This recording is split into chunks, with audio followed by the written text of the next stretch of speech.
BJP के chronology को समझिए और हिंदू राष्ट्र के क्रोनोलॉजी को समझिए, दिमाग साफ हो जाएगा। जैसे ही बीजेपी की सरकार, नरेंद्र मोदी जी की सरकार बनती है, सबसे पहला काम हिंदुस्तान के जितने बड़े साधु संत हैं उन सबको खत्म किया जा रहा है।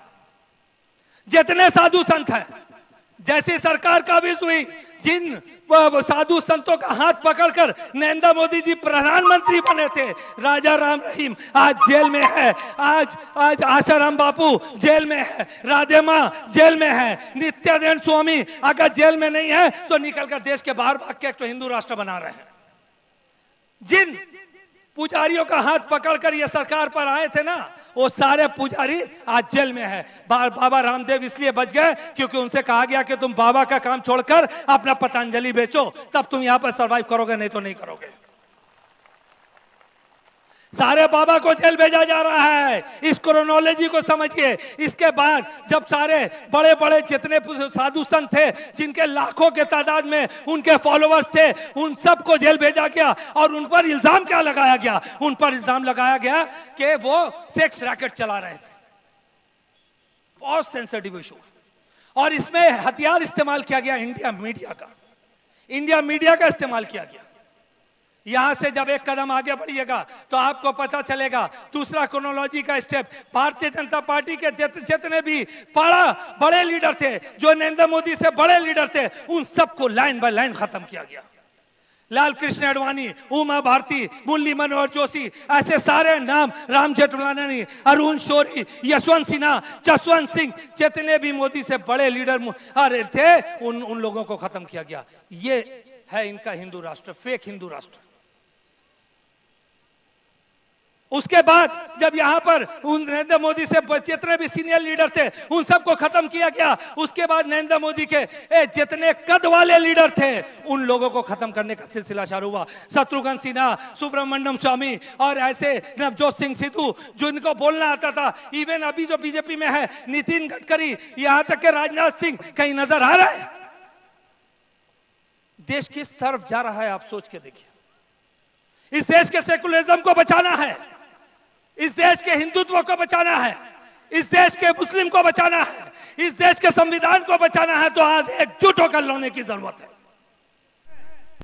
मंच पर बैठे हम सब के दिल के अजीज सैयद रूहुल अमीन साहब भाईजान मौजूद है। इसके अलावा हमारा कोई परिचय नहीं है। मेरा परिचय भाईजान है, पांचकुड़ा का परिचय भाईजान है, आइमा का परिचय भाईजान है, मुर्शिदाबाद का परिचय भाईजान है, पूरा पश्चिम बंगाल का परिचय भाईजान है। और ये आइमा का एक एक कार्यकर्ता आने वाले दिन में ये साबित करके दिखाएगा। और कोई परिचय का दरकार नहीं। हमारे साथ भाईजान का हाथ है, उनकी दुआएं हैं, इससे ज्यादा हमें और परिचय की दरकार नहीं, फैसल अली का दरकार नहीं। भाईजान की आवाज, उनकी लब्बैक हम सब का कदम उठने के लिए काफी है। आज लोग खड़ा होकर आजादी से लेकर आज तक सवाल आज उठ रहा है। जैसे भाईजान ने पॉलिटिक्स में आने की बात कही, किसके लिए? अपने लिए नहीं, हमारे लिए, हमारे लिए। तो यहां पर बड़े बड़े नेताओं के कान में घंटी बजने लगे और सेकुलरिज्म और डेमोक्रेसी का फंडा हमें समझाने लगे। जाके बताना उनको कल से, कालते के बोले दिबेन आमादे के सेकुलरिज्म बुझाते हो बेना। एकाने मुसलमान आफ्टर इंडिपेंडेंट, आजादी के बाद से लेकर सेकुलरिज्म हमको समझा रहे हो। आजादी के बाद मुसलमानों का नेता कौन है? कभी गांधी नेता, कभी अंबेडकर नेता, कभी बैनर्जी नेता, कभी बासु नेता। जब तक हम लोग सारे को नेता मानते रहे तो सेकुलरिज्म है। और आज जैसे ही हमने पॉलिटिक्स में आकर बात करने की आवाज की कोशिश की, तो ये हमें सेकुलरिज्म का झंडा बता रहे हैं, ये हमें सेकुलरिज्म सिखाएंगे।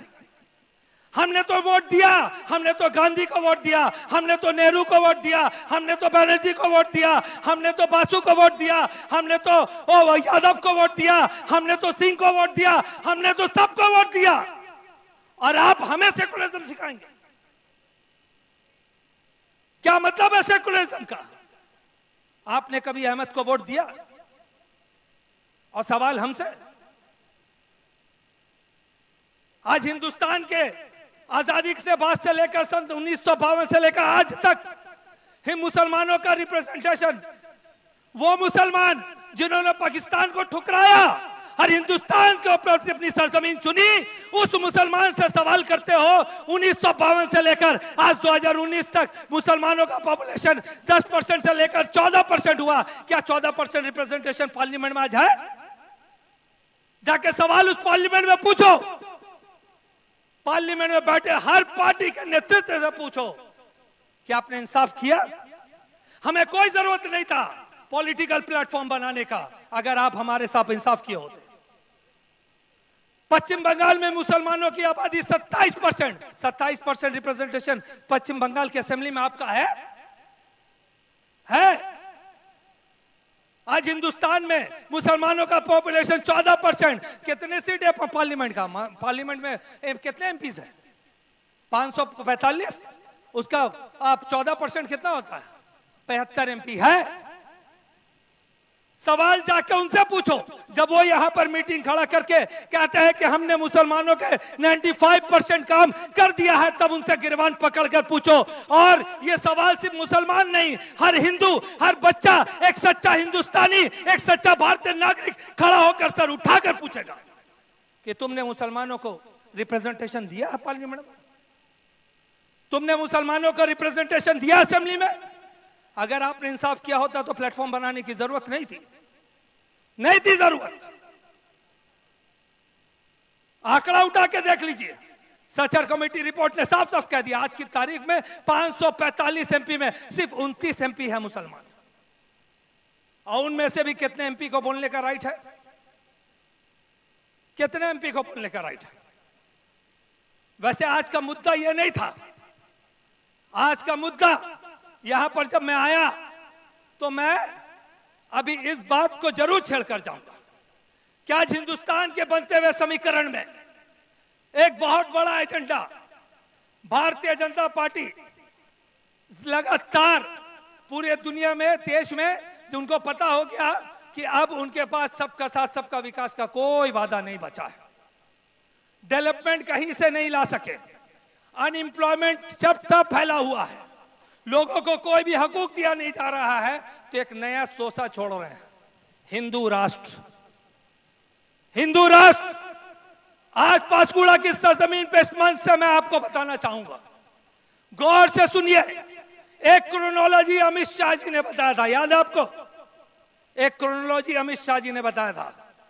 मैं आपको कहता हूं, गौर से सुनिए इस क्रोनोलॉजी को। एक क्रोनोलॉजी आज मैं आपको बताता हूं। नरेंद्र मोदी की सरकार जब हिंदुस्तान में बनी तो सबसे पहला काम उन्होंने क्या किया पता है आपको? ये सवाल सारी पार्टियां पूछ रही, नौकरी में क्या किया, इसमें क्या किया। मैं आपको एक क्रोनोलॉजी समझाता हूं। अमित शाह जी ने कहा था ना, एक क्रोनोलॉजी समझाते हैं, पहले एनआरसी होगा, फिर सीएबी होगा, फिर सीए होगा। आज मैं आपको एक क्रोनोलॉजी समझाता हूं। बीजेपी के क्रोनोलॉजी को समझिए और हिंदू राष्ट्र के क्रोनोलॉजी को समझिए, दिमाग साफ हो जाएगा। जैसे ही बीजेपी की सरकार, नरेंद्र मोदी जी की सरकार बनती है, सबसे पहला काम हिंदुस्तान के जितने बड़े साधु संत हैं उन सबको खत्म किया जा रहा है। जितने साधु संत हैं, जैसी सरकार काबिज हुई, जिन साधु संतों का हाथ पकड़कर नरेंद्र मोदी जी प्रधानमंत्री बने थे, राजा राम रहीम आज जेल में है, आज आशाराम बापू जेल में है, राधे माँ जेल में है, नित्यानंद स्वामी अगर जेल में नहीं है तो निकलकर देश के बाहर भाग के एक तो हिंदू राष्ट्र बना रहे हैं। जिन पुजारियों का हाथ पकड़कर ये सरकार पर आए थे ना, वो सारे पुजारी आज जेल में है। बाबा रामदेव इसलिए बच गए क्योंकि उनसे कहा गया कि तुम बाबा का काम छोड़कर अपना पतंजलि बेचो, तब तुम यहां पर सरवाइव करोगे, नहीं तो नहीं करोगे। सारे बाबा को जेल भेजा जा रहा है। इस क्रोनोलॉजी को समझिए। इसके बाद जब सारे बड़े बड़े जितने साधु संत थे, जिनके लाखों के तादाद में उनके फॉलोअर्स थे, उन सबको जेल भेजा गया। और उन पर इल्जाम क्या लगाया गया? उन पर इल्जाम लगाया गया कि वो सेक्स रैकेट चला रहे थे। बहुत सेंसिटिव इशू। और इसमें हथियार इस्तेमाल किया गया इंडिया मीडिया का। इंडिया मीडिया का इस्तेमाल किया गया। यहां से जब एक कदम आगे बढ़िएगा तो आपको पता चलेगा दूसरा क्रोनोलॉजी का स्टेप। भारतीय जनता पार्टी के जितने भी बड़े लीडर थे, जो नरेंद्र मोदी से बड़े लीडर थे, उन सबको लाइन बाय लाइन खत्म किया गया। लाल कृष्ण आडवाणी, उमा भारती, मुरली मनोहर जोशी, ऐसे सारे नाम, राम जेठमलानी, अरुण शौरी, यशवंत सिन्हा, जसवंत सिंह, जितने भी मोदी से बड़े लीडर थे, उन लोगों को खत्म किया गया। ये है इनका हिंदू राष्ट्र, फेक हिंदू राष्ट्र। उसके बाद जब यहां पर उन नरेंद्र मोदी से जितने भी सीनियर लीडर थे, उन सबको खत्म किया गया। उसके बाद नरेंद्र मोदी के जितने कद वाले लीडर थे, उन लोगों को खत्म करने का सिलसिला शुरू हुआ। शत्रुघ्न सिन्हा, सुब्रमण्यम स्वामी और ऐसे नवजोत सिंह सिद्धू, जिनको बोलना आता था। इवन अभी जो बीजेपी में है, नितिन गडकरी, यहां तक के राजनाथ सिंह, कहीं नजर आ रहा है? देश किस तरफ जा रहा है, आप सोच के देखिए। इस देश के सेकुलरिज्म को बचाना है, इस देश के हिंदुत्व को बचाना है, इस देश के मुस्लिम को बचाना है, इस देश के संविधान को बचाना है, तो आज एकजुट होकर लड़ने की जरूरत है। जितने भी बीजेपी के बोलने वाले लीडर थे, उन सबको, उनका सबके सामने उन सबको खत्म किया गया। यह भी एक क्रोनोलॉजी समझने की जरूरत है, स्टेप बाय स्टेप। और आज मैं आप लोगों को इस मत से कहता हूं कि कहते हैं कि आप लीडरशिप में नहीं आ सकते। मैं आप लोगों से गुजारिश करता हूं, पूरे पश्चिम बंगाल में एक ऐसी आवाज लहर की तरह उठी है जिसका नाम सैयद रूहुल अमीन साहब है। तो यह हमारा फर्ज है कि ऐसे इंसान, ऐसे धर्मनिरपेक्ष इंसान के साथ एक साथ कंधा से कंधा मिलाकर एक ऐसी आवाज पांशकुड़ा की सरजमीन से उठाइए कि यह कलकत्ता की सरजमीन से लेकर दिल्ली की तक आवाज गूंजे। ये क्रोनोलॉजी मैं आपको समझा के आज जा रहा हूं कि किस तरीका से एक एक तबका के ये देश लोकतंत्र से हटकर राजतंत्र की तरफ जा रहा है। यहां पर एक ही संगठन रहेगा और एक ही नेता रहेगा। इस आइडियोलॉजी पे चल रहे हैं। देश का संविधान खतरे में है। उस देश के संविधान को बचाने के लिए आज जरूरत है हम सबको एक होने की। और यहां पर ऑल इंडिया माइनॉरिटी एसोसिएशन एक ऐसा प्लेटफॉर्म हमारे सामने दे रहा है जिसके साथ हम लोग जुड़कर अपने देश और देश के संविधान को बचाकर हम अपने देश के संविधान के लिए लड़ने के लिए खड़ा हो सकते हैं। आइए एक साथ मिलकर बोलते हैं, all India minority association, all India minority association, देश का संविधान, देश का संविधान, सैयद रूहुल अमीन साहब जिंदाबाद, सैयद रूहुल अमीन साहब जिंदाबाद, भाईजान जिंदाबाद, भाईजान जिंदाबाद, संविधान जिंदाबाद, संविधान जिंदाबाद। बहुत बहुत शुक्रिया।